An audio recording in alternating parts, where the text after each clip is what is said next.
Good evening, everybody. Thank you very much for joining in. This side again, Rahul Magan here from as a CEO of Treasury Consulting LLP. And today we are going to speak about very interesting topic, which is the raise of $1 billion in the form of additional Tier 1 capital by State Bank of India. As you very well understand that Indian banks are facing a lot of problems nowadays. You also understand that it is approximately 6.3 trillion or something as per the books, which is there 6 point it is something toxic assets we have in the books of the banks. Henceforth the situation is very serious when it comes to the capital structure of the banks.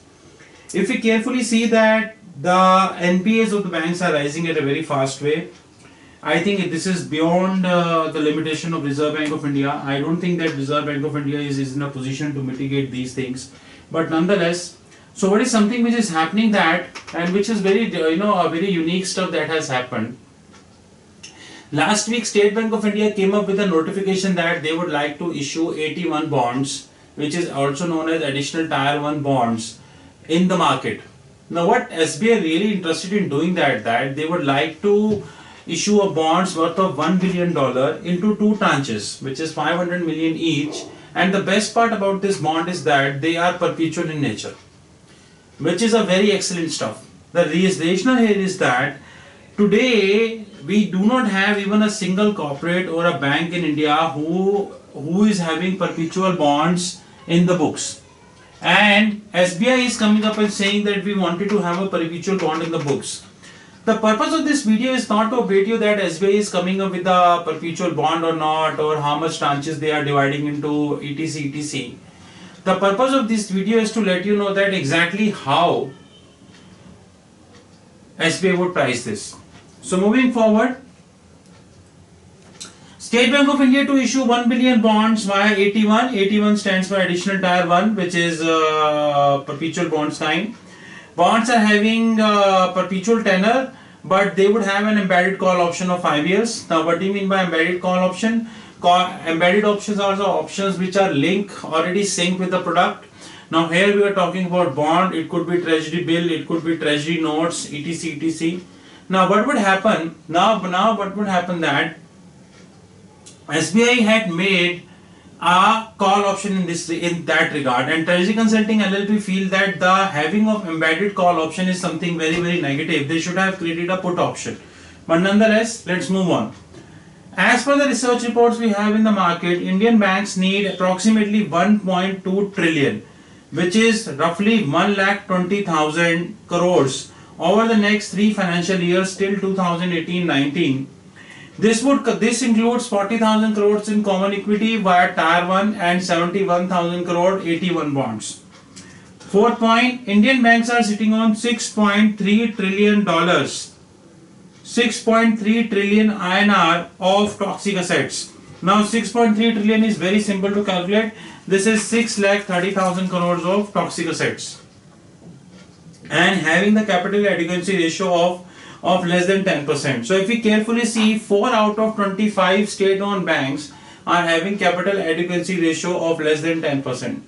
As per the Reserve Bank of India guidelines, Indian banks should have a capital adequacy ratio of approximately 10.25%, and 4 out of 25 are having capital adequacy ratio of less than 10%. Fundraising Committee of State Bank of India approved 11,000 crores, which is approximately 1 billion, 11,000 crore worth of AT1 capital through the sale of Basel III perpetual debt instrument. And out of this 11,000 crore, SBI is coming up with $1 billion right away. Sitting today, already SBI raised 2,100 crores of AT1 bonds privately placed with Yes Bank at 9%. So Yes Bank was the investment partner. Union Bank of India, which is also a public sector bank, they already raised approximately 1,000 crore at the rate 9%. Before moving ahead, we need to sync one thing very clearly in our mind. This thinking is that you're well aware of the fact that recently RBI allowed banks to have masala bonds. Now these masala bonds were raised at 8.34, 8.33, the latest which was raised by SDFC Bank. Now the point is, offshore you are raising this as 8.33. Yes, they are dated coupons, no doubt. Here it is perpetual, so you need to pay more interest. And not to mention, you are having embedded option, which is call option for 5 years. So you can take any action after 5 years. That is why you are offering them higher rate. So here at 8.33, you are offering them SBI offered at 9%, and Union Bank of Baroda is offered at 9.5%. Moving forward, this is how the scene would go. State Bank of India wanted to issue AT1, $1 billion. They went to Reserve Bank of India, who has been encouraging the sales of so-called AT1 bonds to help the lenders to comply with Basel III capital standards by 2019.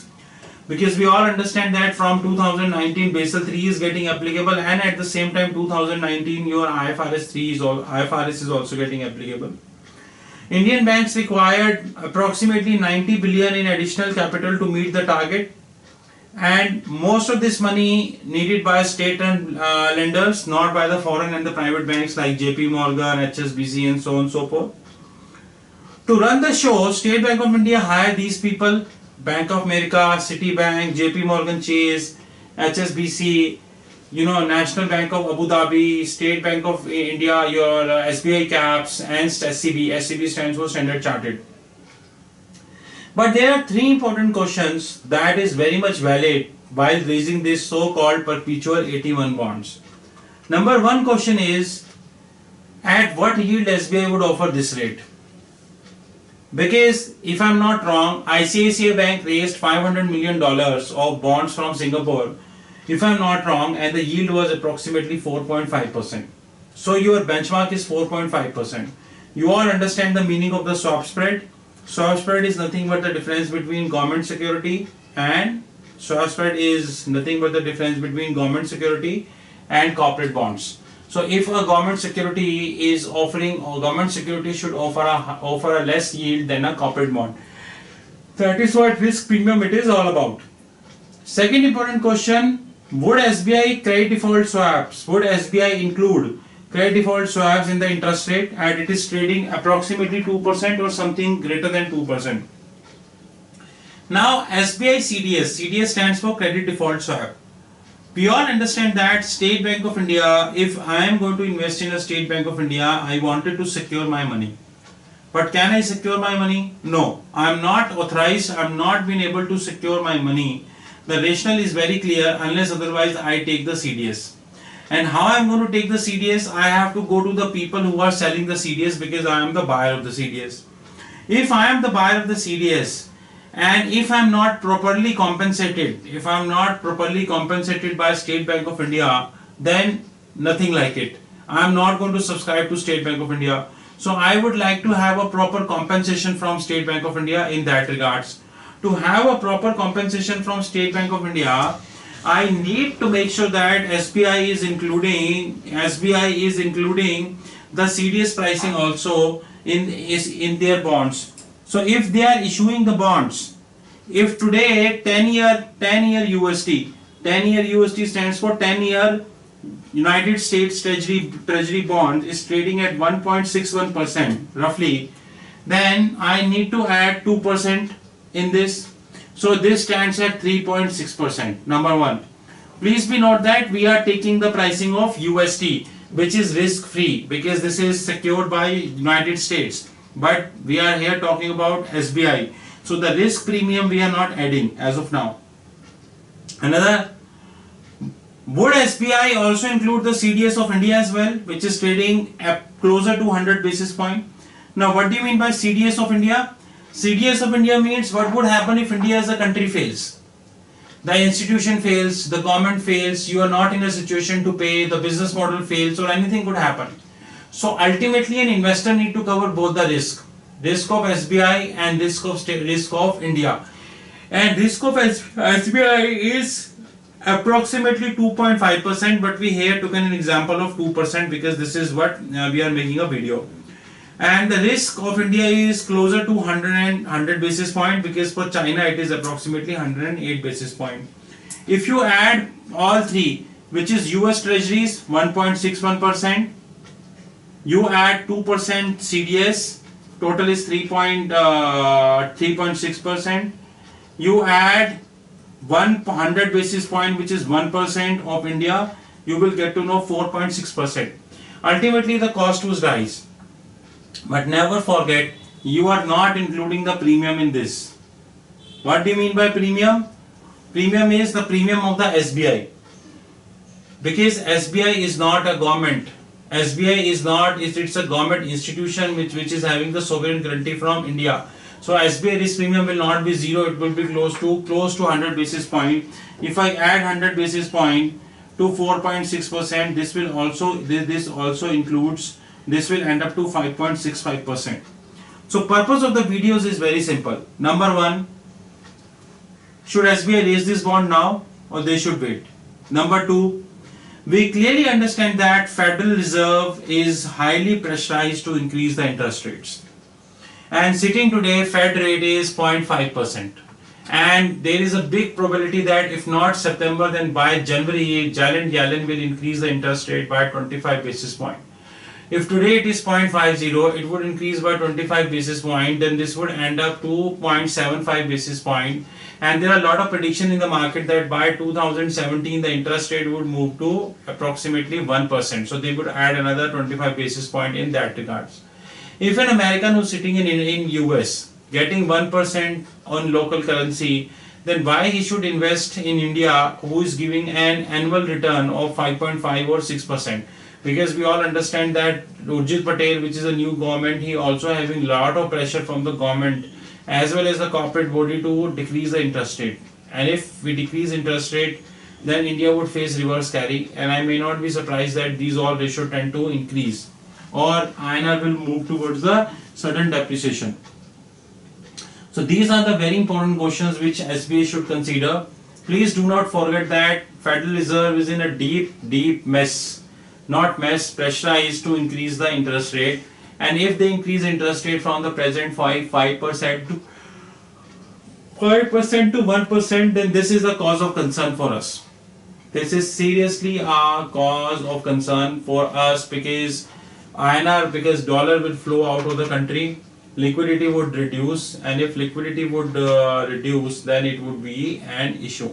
Henceforth, SBI raise of $1 billion via AT1 should not be considered as an individual transaction. There are a lot of repercussions of this $1 billion in the market.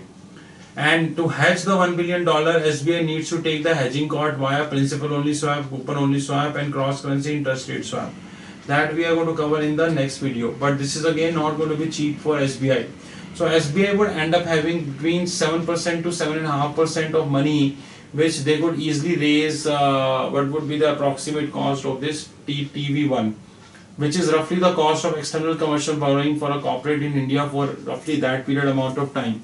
So the difference is very clear. Should SBI move on? Should government stop SBI from moving on? Is SBI is in a position to increase the big payment?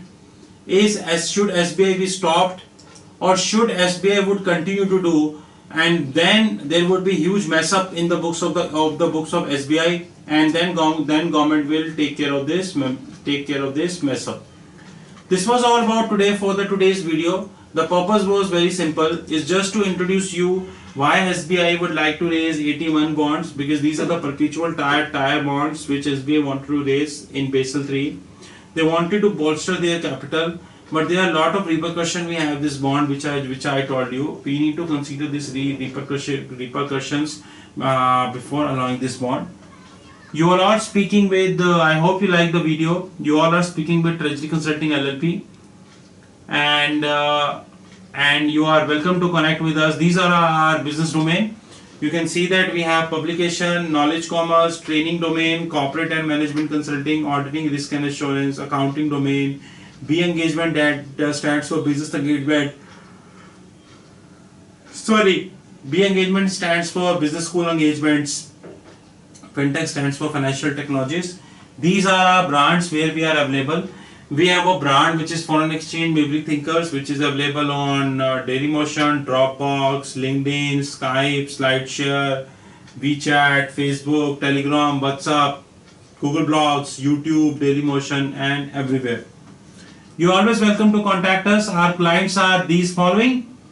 You are welcome to, this is where our brand is lies. You can join us anywhere. You can join us LinkedIn FS group, YouTube channel, Dailymotion, derivative groups on WhatsApp, Basel 3 groups, foreign exchange academies on Facebook, Skype, Google group, Google blog, digital library, Dropbox, WeChat, Snapchat, and SlideShare. This is all places where you can contact us.